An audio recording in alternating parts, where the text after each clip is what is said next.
تعالوا بقى نخش بقى المجلس ده ونتفرج على الحلاوه بتاعته.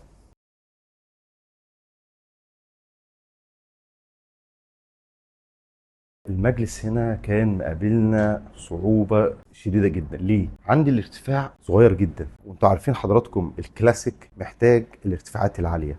طب احنا نعمل ايه؟ والعميل يعني بيحب الكلاسيك جدا بالذات في الصالونات. فكان في تحدي تشالنج كبير قوي ان احنا نقدر نشتغل بموتيفا سيمبل، وان هي تكون متماشيه مع الشغل، وفي انتقاله بين في الممر بين الكلاسيك وبين المودرن. فلازم نكون اشتغلنا نيو كلاسيك، حاجه تربط بين الاثنين. فاشتغلنا هنا زي ما حضراتكم شايفين، عملنا فورم خاصه زي الديزاين بالظبط،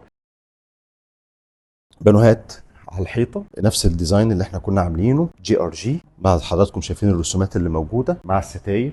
السقف كله ابيض، مجلس كله لون واحد. لان انا لو كنا عملنا الوان مختلفه كنا هنحس بانخفاض السقف. حتى الحيطان برضو اشتغلنا فيها الوان فاتحه جدا عشان ما احسش ان في انخفاض في السقف. وزي ما حضراتكم ما شاء الله شايفين، ما شاء الله شكل الموتيف ده حلو قوي. الستاير مع الشغل فرش صراحه ما شاء الله تبارك الله، طلعت تحفه فنيه. وهسيبكم كده مع لقطه سريعه كده مع حلاوه الشغل. ما شاء الله ما شاء الله.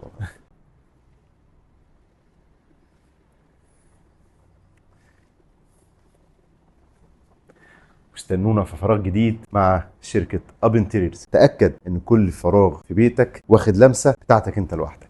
شكرا لك.